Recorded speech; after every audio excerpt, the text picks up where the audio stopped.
Every team has a story of how they got here. Some climbed, some survived, some barely held on. But the playoffs don't care about how you arrived, only whether you can step across the threshold. This is where identity gets made, or where it's erased.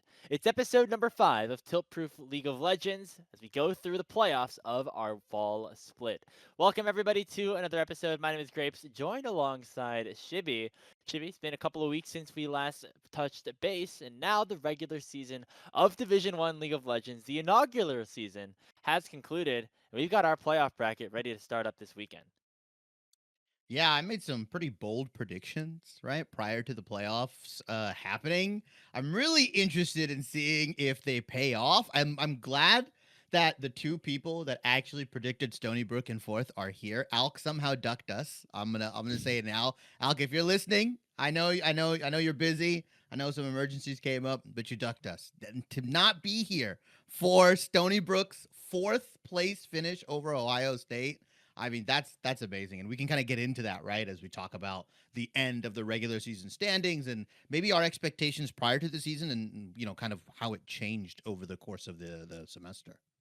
Yeah, to be fair, I think any world where Ohio State finished fourth after our last episode would have involved them 2-0 Maryville. So that would have been like the craziest call ever. So we have to give Yeah. a little bit of props there. But hey, shout out. Of course, we're going to get into a lot of that. We had some competitive matchups as well over our last 2 weeks, which, some things to get into in addition. But remember to like and subscribe here to the Division 1 League of Legends channel, or just the Division 1 channel as well. You can go over and check out the Valorant episode, as well as, guys, the playoffs are kicking off, and this is where, of course, a lot of big waves could potentially be made. But let's take a step back and go through kind of the last 2 weeks of this regular season. Jivy, there was a couple of big games that we said going into our last episode, which was like kind of our mid-season stepping point, that we thought were going to be very impactful and influential into how, this season really ended up finishing out.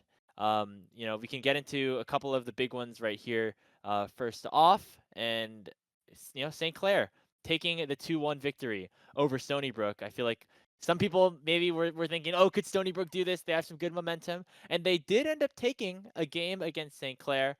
But of course, your champions of the Eastern Conference in CLOL 2025 end up sticking around and taking the win. Yeah, so I remember when Division One first started, Grapes, and I remember we were having a conversation with some of the other casters, and I called two big things, both of which have not come true, unfortunately, during the regular season. I said Winthrop would lose to St. Clair in one of the matchups, right? Because obviously it's one of the games, and then I also said that St. Clair will probably drop a series to one of the remaining 5 teams.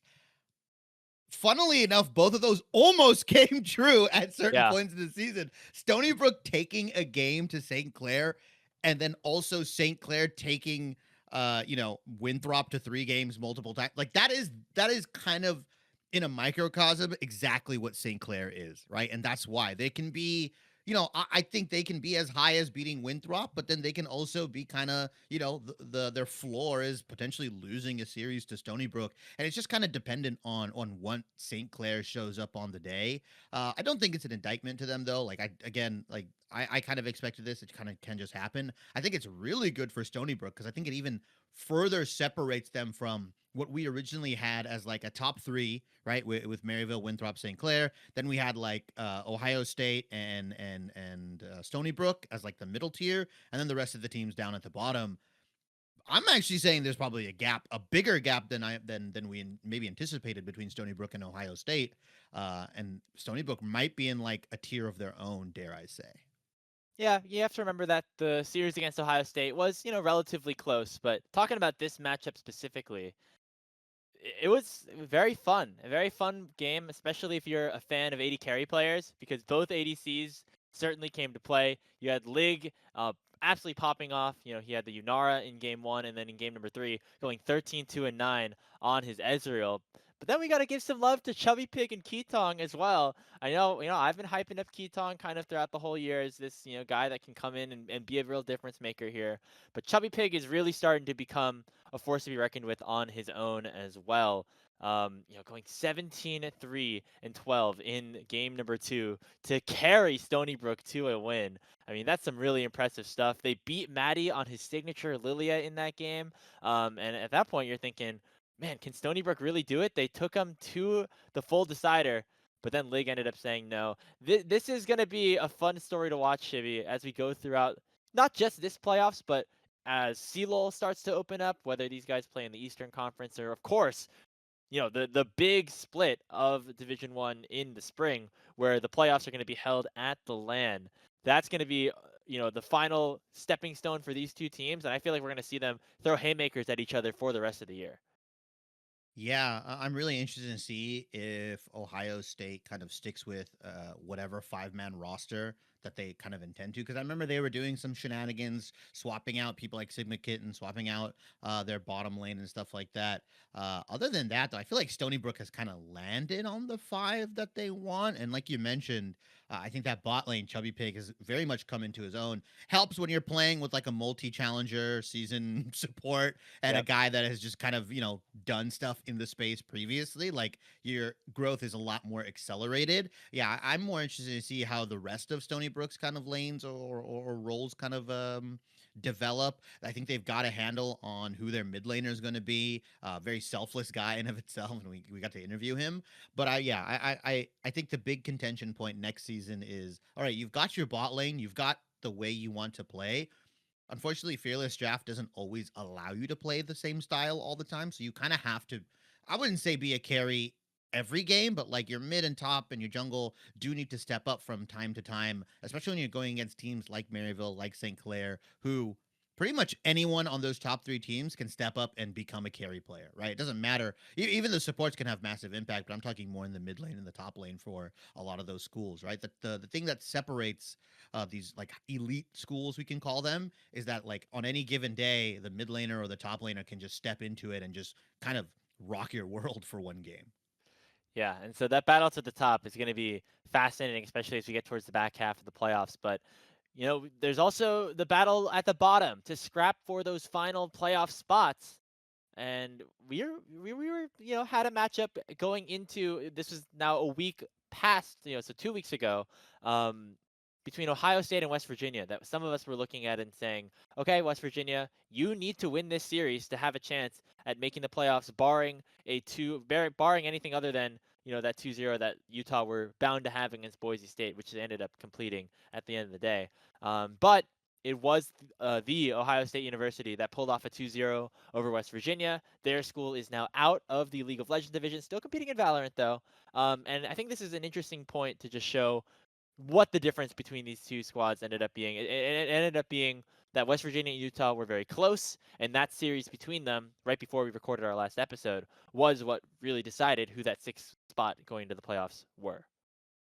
Yeah, I also think that, like we said, the gap, like there is still that bottom 3, we can call it, with like Utah, West Virginia, Boise State. I even want to draw it to that like Boise State match, the last one that they had. Like that team improved a lot, and me and Yanni were commentating that series. The first game specifically, I mean, they played a really good League of Legends. Like they got an early game lead, they set everything up. They just kind of couldn't take that next step, and I think that's the really big difference maker. Same thing with West Virginia. Same thing with like Utah. Although Utah does have, a carry player in their mid lane with Horizon, but I think they have a lot to learn, right, before they start, taking full series off of teams like Ohio State or even Stony Brook. I think they are, they welcome the competition. We did an interview with Horizon, and he's like, I'm really confident in our abilities. I know we can kind of get better as the season goes on. And I kind of asked him like, hey, how does it feel to play against like Maryville, Winthrop, St. Clair, all these schools that are on paper better than you? He's like, we welcome the competition. Like Utah, like we had a break here in Division 1, but they are also competing in another conference. So like they are like competitors through and through, regardless of what the perception of their school is. And I think Utah is like kind of that school I look at where coming into the spring semester, they could make really big leaps, similar to maybe Stony Brook doing this season.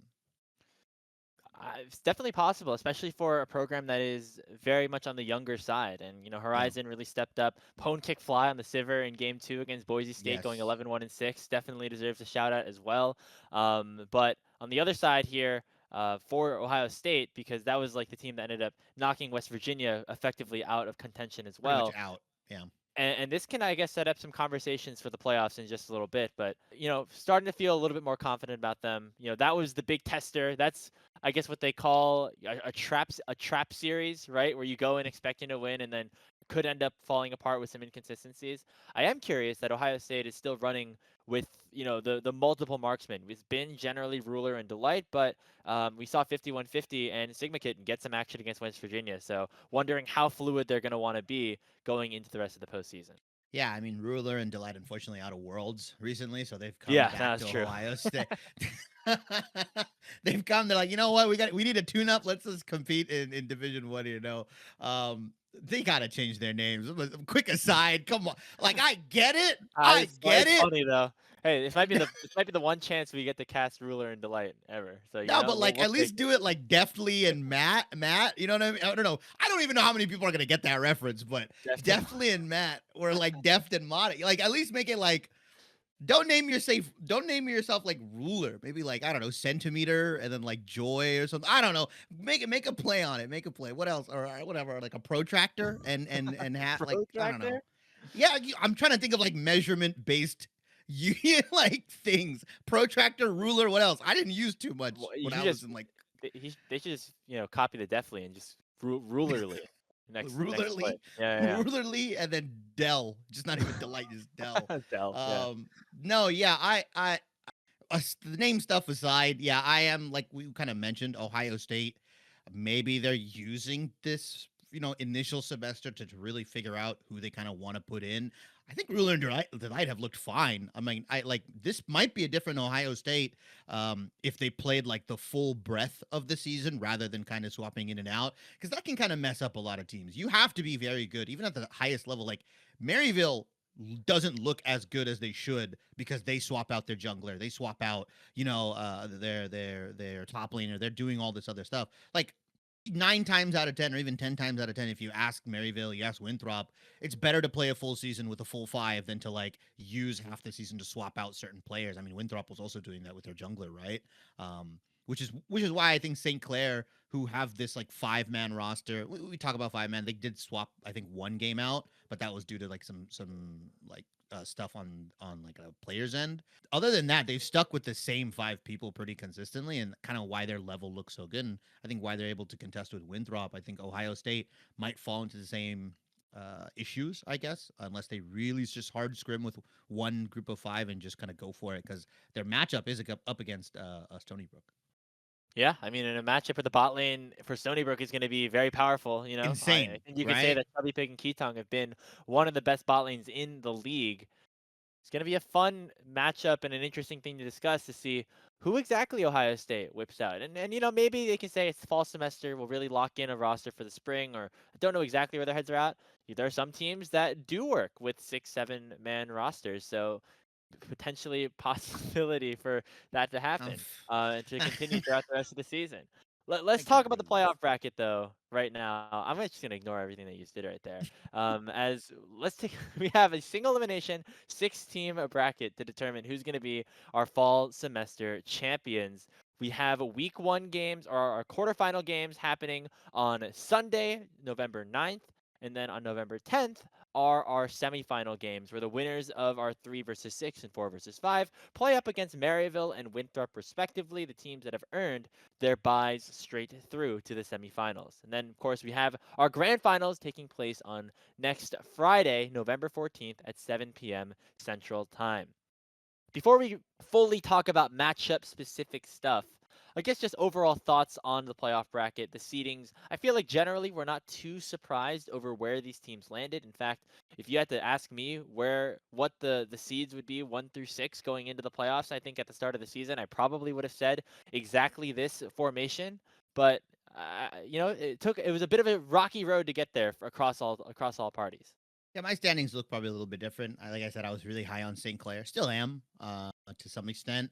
Like I said, I think the big surprise was Stony Brook. I know me and you called our Stony Brook shot a while ago, but even then, like Ohio State should have came in at a level that we expect them to play at fourth. Obviously, we've seen them in the MEC. We've seen them. We've seen Five Fire what he can do. So, um, In terms of like bracket and stuff like that, I'm always a fan of double elim. I know there's a big conversation in the global space about single elim, double elim, best of 3, best of 5, all that kind of stuff. I'm just a fan of more games. I always will be, regardless of the quality of the teams. Grapes, I think you and I both. I think, funnily enough, we could agree the CLOL championship bracket is arguably the best format for tournaments. Like I can't even like there's worlds, there's MSI. No, no, no, no. The real knowers know CLOL championship, the way the upper bracket, lower bracket works, and how it's like a top 16 double elim. I I'm a fan. I love that. I don't know, Grapes. Maybe I'm speaking for you. Maybe I'm wrong. It's fun. I enjoy I enjoy watching more League of Legends, obviously. However, I think when there is a robust regular season where you see all the teams play against each True. other already before we get underway, I feel like less of a need for more matchups, more double elims because now you're in the playoffs. You played against each other throughout the whole regular season to earn your right to play through this. So I think at least for this split, it's gonna be fun. Very curious to see what the format's gonna look like once we get to that LAN happening in the spring semester. But let's start things off by talking about our first quarterfinal matchups, and then after that we could talk about the potential for whoever wins those matchups against Maryville and Winthrop for a little bit. Let's start off with Stony Brook against the Ohio State University. And Shivy, this is the matchup that we have been super excited about all year long. From the MEC in the north of Ohio State, the Big Ten, if you want to go all the way that way, and then Stony Brook, a team that in traditional sports, not as big, but they are certainly bringing the power in terms of esports, and they prove themselves by taking a victory over Ohio State earlier this season. Yeah, I think this is the rivalry of Division One for this semester, right? You One of could the newer maybe ones, point, yeah, that has formed yeah, up. yeah. I think you could point to like Winthrop and Maryville, but I think Maryville hasn't and doesn't really view it as a rivalry as of recent. I'm gonna be quite honest. It's more of like a big brother situation. St. Clair Winthrop is really nice, but like again, St. Clair is more on the something to prove level, where like Winthrop's already at that level. Whereas like Stony Brook and Ohio State, like they are like real true rivals in my mind because the way they trade games, how good the both of them are at their respective levels. Like this is by far I would even argue probably the best. This could end up being the best match of the whole playoffs, including grand finals. I know that sounds crazy because we get a best of 5 potentially between like Maryville, Winthrop, St. Clair, or any of those three. But like in terms of how close this game can be or this series can be, the back and forth, like I'm really really excited for this. It's the reason we have it as like our, I guess our match of the match to watch for playoffs. Um, Ohio State's definitely coming in with like the revenge game. Like they want to prove that they are better. Stony Brook is surging. They're on the rise. They want to separate themselves potentially. Like we had their mid laner on, and he's like, "Yeah, I'm not just aiming for like top 4. I definitely think we can compete with like Maryville and Winthrop and stuff." And that's a bold statement. I love the confidence, but like slow your roll, like you gotta beat Ohio State one more time before you could really say like we want to compete with these people. We want to compete with the elite collegiate programs in the CLOL space. And this is a big test here for them again because obviously the matchup against Ohio State last couple weeks ago, I should say, in the regular season was very, very close. Five Fire Yep. gave Stony Brook a run for their money, but again, Chubby Pick and Yitong coming out and really having a good showing. We're gonna need to see Five Fire step up once again. I know it's not necessarily fair, and Alec would be the first to say it's not That fair to put all apologist. this Yeah. put all this pressure onto him. But the way that the season has gone, he is such an important part of how this team ends up operating. That if he has a good performance against Vin in the mid lane, and helps shut down Chubby Pick and Ketong, whoever is down there in the bottom lane for Ohio State's gonna have to show up as well. Um, that's going to be the difference to see if they can get over that hump. Shalush has also been a good jungler here for the Ohio State as well. Had a good game for them against Stony Brook in game 2, going 9-0 down on the Jackson. Also, just a couple of weeks ago against West Virginia, also putting in a bit of a legendary performance to help make sure that Ohio State locked themselves a spot in the playoffs. All that being said, pressure is on Ohio State. I feel like they are more of the legacy school, the legacy organization. If they've been in CLOL for a few years in a row now, whereas Stony Brook is a bit of so these new kids on the block now, only in their second year of being a full varsity program. Up to Ohio State to try to take away the narratives because right now I have Stony Brook projected to win. Yeah, I don't. I think we're both on the same page there. Like again, I think as Alk was here, he's the biggest five fire apologist in the world, and rightfully so. I mean, that team kind of runs through him. But yeah, I think Stony Brook just have the better like firepower, right? Like bot lane is on the up and up. No offense to like 5150 or if it's Delight and Ruler, like they have been playing well, but I think it's hard to deny Ketong and Chubby Pig just how amazing they've looked. And realistically, even in the matchup that we saw earlier this split between these two teams when it was Vin is like the kind of mid laner that Five Fire like salivates at going against, right? Vin is a selfless mid laner. He doesn't pick for himself. He picks like stuff like Galio. I think he'll pick like Lysandra. Like his champion pool isn't something where he's gonna like fight you and like beat you down. And like that's the perfect kind of lane for Five Fire, who resources get funneled into him. Like jungle attention is there. Obviously, Five Fire, the kind of player that he is inherently, like he is confident enough to like believe that he's better than you in lane, and he will skill check you and hands check you. The fact that they weren't able to get a win in that aspect, like, I mean, the question could be like, what else does Five Fire have to do, or what does the rest of his team have to do to make sure that Five Fire is not carrying that burden on himself? Like, you can go either way, right? Alk would probably go, his team needs to do more. Someone like me, I'm like Five Fire. You've got like the premier matchup in mid lane if it's Vin. Like you should be BDD versus Chovy, like world semifinals kind of level of just sunning him. Like that's what should happen.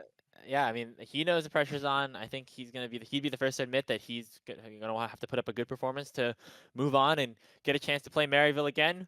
Who again they kind of beat up on both of these teams, in the regular season. So we'll see if they really have any chance of stopping them, regardless. But let's move on to our other quarterfinal matchup in St. Clair versus Utah. It's a great story for Utah being able to win their last couple of matches of the regular season to climb up into the playoff bracket after not having a win for the first few weeks. But gonna be a tall task against St. Clair. Yeah, I mean, if we're like shadowboxing win conditions and stuff like that, really it's really funny because like Utah's strongest position is obviously mid. It's Horizon, but like also Flocon's just been having himself a split, man. Like that guy was.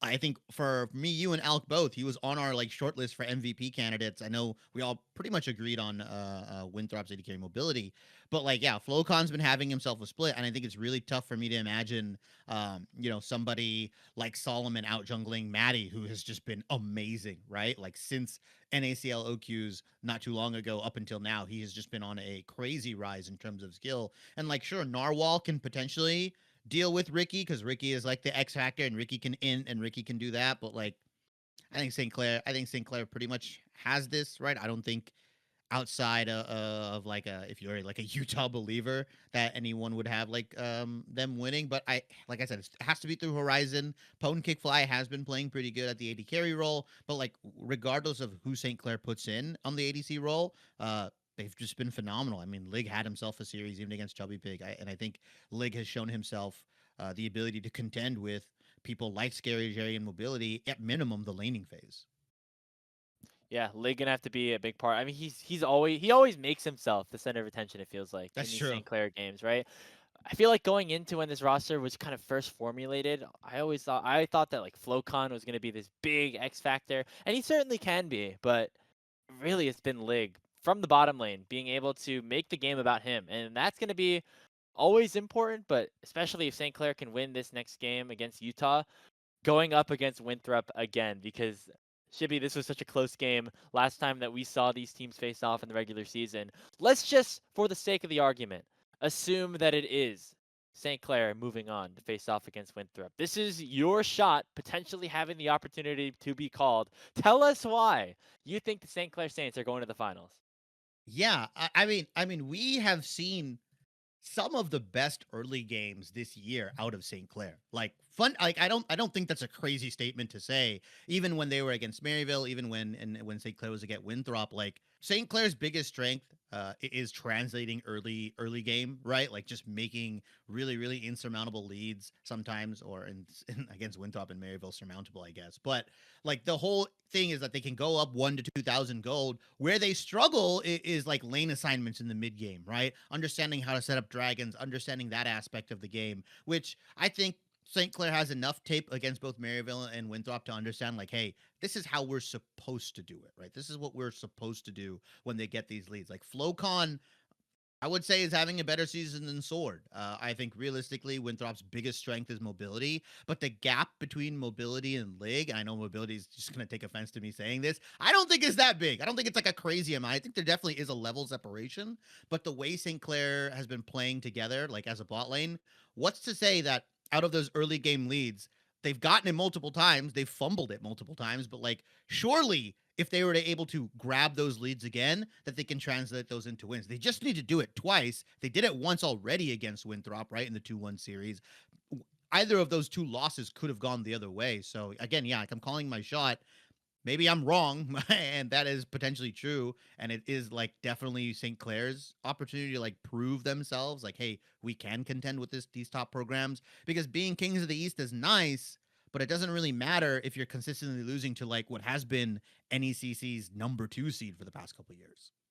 Yeah, I mean, here's the thing about sports, specifically collegiate sports, I feel like, is that so you'll have your pro-ready players in collegiate that are ready to take it to their next level, that are being scouted. You see it all the time in football, basketball, etc. But especially here in League of Legends and what the pipeline has looked like recently.